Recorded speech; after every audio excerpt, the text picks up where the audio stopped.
Hi hello welcome to my channel. இன்றைக்கி வந்து நம்ம சிக்கன் பிரியாணி செய்கிறது தான் எப்படின்னு பார்க்கலாம்.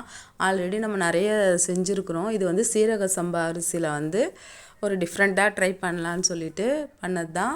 நம்ம அரிசியும் வந்து திட்டமாக எடுத்து வச்சாச்சு. அதுக்கப்புறம் வெங்காயம் தக்காளிலாம் அதுக்கு தேவையான அளவு நம்ம கட் பண்ணி வச்சுக்கலாம்.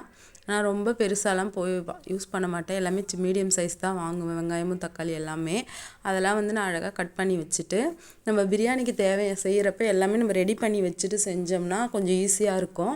அதனால் நம்ம எல்லாமே ரெடி பண்ணி வச்சுக்கலாம். இப்போ வந்து சிக்கனையும் வந்து நம்ம வந்து எல்லாம் மிக்ஸ் பண்ணி அதை ஊற வச்சுக்கலாம். இப்போ வந்து நம்ம மஞ்சள் தூள் போட்டு நம்ம ஏற்கனவே வாஷ் பண்ணி வச்சுருக்குறோம். இப்போ அதில் வந்து நம்ம மஞ்சத்தூள், காஷ்மீரி மிளகாய்த்தூள், உப்பு, அதுக்கப்புறம் கரம் மசாலா ஒரு அரை ஸ்பூன் இதெல்லாம் போட்டு கொஞ்சம் தயிரும் விட்டு நம்ம மிக்ஸ் பண்ணி வச்சுக்கலாம். உப்பும் போட்டுக்கலாம். சிக்கனுக்கு தேவையான உப்பு மட்டும் நம்ம இதில் போட்டு மிக்ஸ் பண்ணி வச்சுக்கலாம். இது வந்து நம்ம முன்னாடியே ரெடி பண்ணி வச்சுட்டோன்னா அது எல்லாமே ஊறி இருக்கும் சிக்கன்லேயும். அதனால் நம்ம அதை ரெடி பண்ணிக்கலாம். பிரியாணி மசாலா வந்து நான் எப்பயுமே யூஸ் பண்ண மாட்டேன். எப்போனா ஒரு டைம் தான் யூஸ் பண்ணுவேன். அதனால் நான் பிரியாணி மசாலா என்கிட்ட இருக்காது. சரி, இதுக்கு பிரியாணி மசாலா போட்டால் கொஞ்சம் நல்லாயிருக்கும்னு சொல்லிவிட்டு நானே வந்து கொஞ்சம் மசாலாலாம் அரைச்சேன். பட்டை, லவங்கம், ஏலக்காய், அன்னாச்சிப்பூ, சோம்பு, சீரகம், பிரியாணி இலை இதெல்லாம் வந்து நான் செய்யறதுக்கு தேவையான அளவுக்கு எடுத்துருக்கிறேன். அதை வந்து நான் நல்லா ஃப்ரை பண்ணி அரைச்சி வச்சுட்டேன். அதே மாதிரி பிரியாணிக்கு தேவைப்படுற எல்லா ஐட்டமும் நம்ம ரெடி பண்ணி வச்சுட்டோன்னா நம்ம தாளிக்கும் போது ரொம்ப ஈஸியாக இருக்கும்.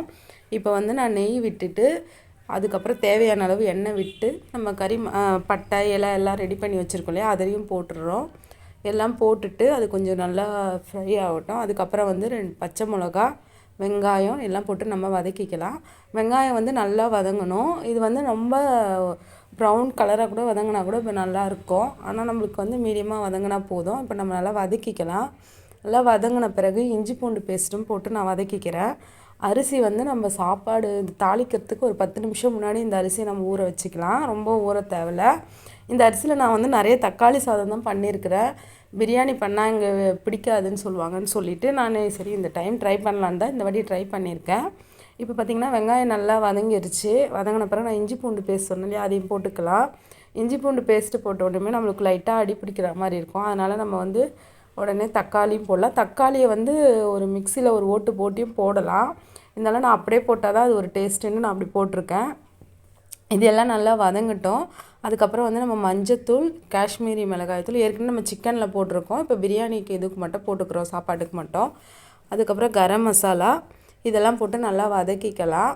இதெல்லாம் நல்லா வதங்கின பிறகு நம்ம அரைச்சி வச்சுருக்கோம் இல்லையா பிரியாணி மசாலா, அது தேவையான நம்ம அரைச்சதை மொத்தமே இதிலே போட்டாச்சு. இது தயிரும் லைட்டாக நம்ம விட்டுக்கலாம். எல்லாம் போட்டு நல்லா வதக்கிட்டு கொஞ்சம் மூடி கூட வைக்கலாம். இல்லை நம்ம இதை வதக்கிட்டு சிக்கன் போட்டுட்டு பிறகு கூட மூடி வைக்கலாம். ஏன்னா அது எல்லாமே நல்லா வதங்கினா தான் பிரியாணிக்கு டேஸ்ட்டே. இப்போ வந்து அந்த சிக்கனை நம்ம போட்டுட்டு நல்லா ஒரு கலரி விட்டுட்டு நல்லா அந்த எண்ணெய் பிரிஞ்சு எல்லாம் நல்லா ஒன்றா மிக்ஸ் ஆகிற அளவுக்கு நம்ம வதக்கிக்கலாம். அதுக்கப்புறம் புதினாவையும் நம்ம போட்டுடலாம். புதினா, கொத்தமல்லி ஒரு கைப்பிடி போட்டிருக்கேன். இதெல்லாம் போட்டு நல்லா வதக்கிக்கலாம். இதெல்லாம் நல்லா ஒன்றா மிக்ஸ் ஆகிட்டு இதில் வர ஒரு ஸ்மெல் நல்லாயிருக்கும். இப்போ வந்து இதை வந்து நமக்கு ஒரு குக்கர் மூடியை போட்டு ஒரு 2 மினிட்ஸ் வச்சுட்டு பிறகு நல்லா வதங்கின பிறகு நம்ம அதுக்கப்புறம் என்ன பண்ணலான்னு பார்க்கலாம். இப்போ நல்லா அது மாதிரி நம்ம 2 மினிட்ஸ் வச்சுட்ட பிறகு பார்த்திங்கன்னா நல்லா மிக்ஸ் ஆகி ஒன்றா வந்துருச்சு. இப்போ வந்து நம்ம இது அரிசிக்கு ஏற்ற தண்ணி எடுத்து வச்சுருக்கோம் இல்லையா, அதை எடுத்து நம்ம இதில் ஊற்ற போகிறோம். அது ஊற்றின பிறகு தேவையான அளவு உப்பு மட்டும் போட்டுக்கலாம். நம்ம இது எல்லாமே போட்டாச்சு. நமக்கு வேணும்னா உப்பு மட்டும் பார்த்துக்கலாம். காரெல்லாமும் நல்லா திட்டமாக இருக்கும். நம்ம எல்லாத்துலேயுமே போட்டு ஊற வச்சுருக்கோம். சிக்கன்லேயும் சரி, அந்த வதக்கும் போதும் சரி. அதனால் காரெல்லாம் ஓகேவாக தான் இருக்கும். இப்போ வந்து நல்லா அது கொஞ்சம் கொதி வரட்டும். நம்ம குக்கர் போட்டு மூடிடலாம் லைட்டாக. இப்போ கொதி வந்த பிறகு நம்ம அரிசி வந்து தண்ணி இல்லாமல் எடுத்து வச்சுருந்தோம் இல்லையா, அதை வந்து நம்ம இதில் போட்டுடலாம். இப்போ வந்து இதை நம்ம எல்லாத்தையும் மிக்ஸ் பண்ணி விட்டுட்டு இப்போ அரிசியும் தண்ணியும் ஒன்றா வந்து ஒரு மேலே வரும்போது நம்ம வந்து குக்கரை வந்து போட்டு ஒரு டம் போட்டுடலாம். இப்போ வந்து பார்த்திங்கன்னா திட்டமாக தான் வந்திருக்குது. இப்போ வந்து ஒரு கொதி வரட்டும். இப்போ வந்த பிறகு பார்த்திங்கன்னா இது மாதிரி வரும்போது நம்ம ஒரு விசில் வச்சா போதும். 2 விசில்லாம் வச்சா ரொம்ப குழஞ்சிரும் இந்த அரிசி. அதனால் ஒரு விசில் போட்டுக்கலாம். அதுக்கப்புறம் நம்ம வந்து தோசை தவா வந்து வச்சுட்டு அதை கொஞ்சம் ஹீட் பண்ணி வச்சுக்கலாம். அதுக்கப்புறம் ஒரு விசில் வந்த பிறகு நிறுத்திட்டு நம்ம வந்து அதில் போட்டுட்டோன்னா அந்த டம்லேயே இதுவாகிடும். அதுக்கப்புறம் வந்து நான் ஈரல் ஃப்ரை பண்ணலான்னு சொல்லிவிட்டு ஈரலை வந்து மஞ்சத்தூள் போட்டு க்ளீன் பண்ணி வச்சுட்டு அதில் மஞ்சத்தூள், உப்பு, குழம்பு மிளகாத்தூள் தான் நான் போட்டேன். ஏன்னா காஷ்மீரி சில்லி பவுட்ரு போடலை. ஏன்னா நம்ம மிளகுத்தூள் தான் நிறைய போட்டு இதில் செய்ய போகிறோம். அதனால் குழம்பு மிளகாத்தூளே போதுன்ட்டு நான் அதை போட்டிருக்கேன். இப்போ எல்லாம் நல்லா பிசைஞ்சு வச்சுட்டு ஒரு கடாயில் வந்து நம்ம எண்ணெய் ஊற்றி கடுகு போட்டுக்கலாம். போட்டுட்டு நம்ம அது பொரிஞ்ச வந்த பிறகு நம்ம இந்த மிக்ஸ் பண்ணி வச்சுருக்கோம் இல்லையா, இதை வந்து நம்ம போட்டுடலாம். போட்டுட்டு நல்லா கலரி விட்டுட்டே இருக்கணும். இது தண்ணிலாம் நான் ஊற்ற போகிறதில்ல, இதிலே தான் வேகணும் இது. அதனால் லைட்டாக நம்ம வதக்கிட்டே இருக்கலாம். ஏன்னா வந்து லைட்டாக வந்து அடி பிடிக்கும். இப்போ இது மாதிரி நல்லா அது இதுவான பிறகு எண்ணெய் பிரிஞ்சுட்டு இந்த மாதிரி வரும். இதில் வந்து நான் மிளகுத்தூள் தான் நிறைய போட்டு செய்ய போகிறேன். ஏன்னா எல்லாருக்குமே பார்த்திங்கன்னா ரொம்ப கோல்டாகவும் இருக்குது, தொண்டை வலி ரொம்ப முடியலை. அதனால் நம்ம வந்து இது அதுக்கோசம் தான் இதை செய்கிறோமே முதல்ல. இப்போ வந்து இதுக்கு வந்து நிறைய மிளகுத்தூள் போட்டு நல்லா ஃப்ரை பண்ணிக்கலாம். ஃப்ரை பண்ணிவிட்டு அதை வந்து நல்லா நம்ம வந்து பெரட்டி விட்டனாலே அது நல்லா மிக்ஸ் ஆகிடும். பார்க்க முடியும்னா பார்த்தீங்கன்னா நீங்கள் உங்களுக்கு அப்படியே அந்த மிளகுத்தூள் போட்டதுனால அந்த கலரே மாறி இருக்கும்.